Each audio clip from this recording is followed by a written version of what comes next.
As the day stretched into the late hours of Fulton County, the quiet hum of fluorescent lights in the offices was punctuated by the faint rustle of papers, the low murmur of hushed conversations, and the intermittent tapping of keyboards as officials meticulously reviewed files and cross-referenced documentation, all under the unrelenting weight of scrutiny that seemed to seep into the very air, making each action feel amplified beyond its procedural importance.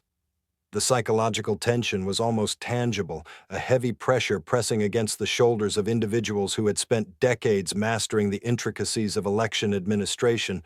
but who now faced a scenario in which every decision, every glance, every instinctive movement could be dissected, analyzed, and interpreted through a lens colored by political narratives, public perception, and national media framing. In this high-stakes environment, the ordinary cadence of work had transformed into a careful choreography of compliance, observation, and strategy, where professionalism collided with instinctive self-preservation and where the invisible dimensions of fear and uncertainty carried consequences as real and as immediate as any legal action. Officials spoke quietly, often off record, about the surreal nature of their situation, noting that even the most mundane procedures, such as verifying chain of custody logs, cross-checking voter registration data, or reviewing security protocols, had suddenly taken on a symbolic significance that transcended routine compliance, becoming, in the eyes of observers both inside and outside the office,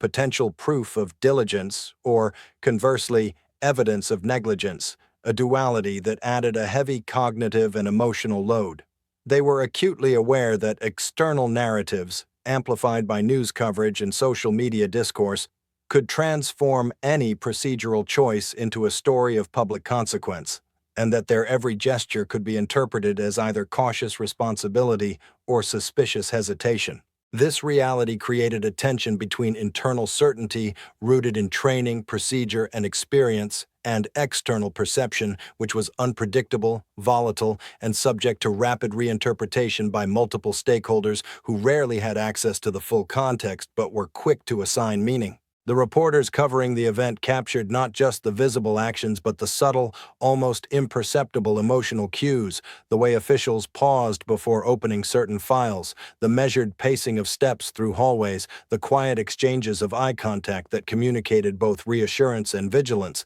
These details, often lost in ordinary bureaucratic work, became critical indicators of human instinct under pressure, revealing how the mind and body respond when professional duty intersects with fear,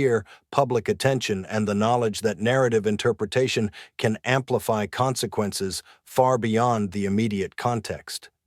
In essence, the raid had created a stage upon which the choreography of human behavior under duress was on full display, blending procedural rigor with instinctive caution, professional discipline with emotional resilience, and internal compliance with the anticipation of external scrutiny. Analysts began framing the raid as a lens through which to study the intersection of law, human behavior, and institutional trust, noting that the event exemplified how ordinary officials, typically invisible in the machinery of democracy, can suddenly become central actors in a national narrative where perception is as consequential as procedure.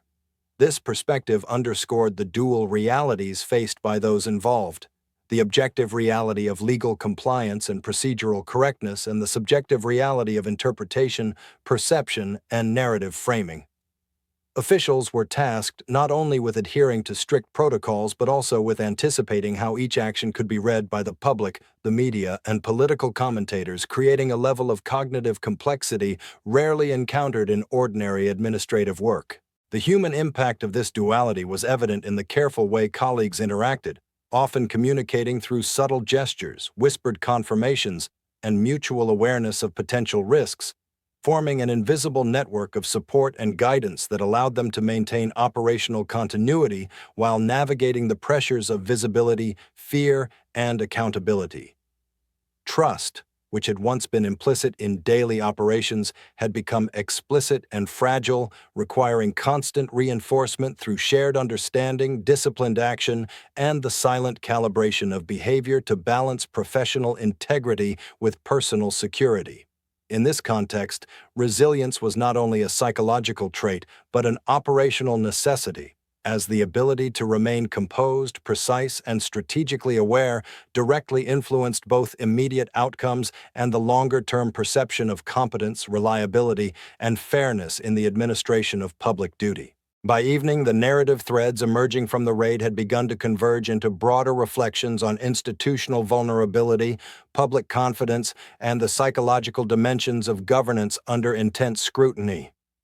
The officials understood that procedural compliance alone was insufficient to navigate the moment. They needed to integrate awareness of narrative framing, media interpretation, and public perception into every decision, realizing that their actions were now simultaneously legal, symbolic, and performative.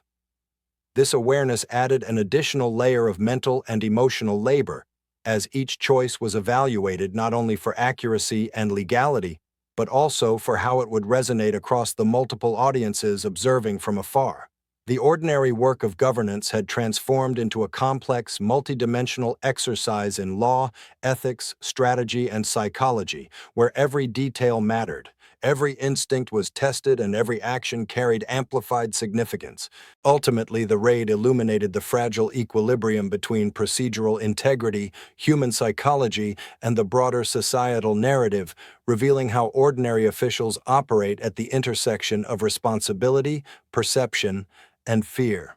It demonstrated that the strength of democratic institutions relies not solely on written law or codified procedure, but on the judgment, discipline, and resilience of those tasked with executing them, particularly in moments when their work is subjected to unprecedented visibility and scrutiny. By the end of Part 8, it was clear that the Fulton County offices had become both a physical space and a symbolic arena in which democracy, human behavior, and narrative perception collided, and that the experiences of these officials offered a profound, fully human insight into the extraordinary pressures, choices, and consequences that define the lived reality of upholding the integrity of democratic processes in a hyper-visible, highly politicized environment.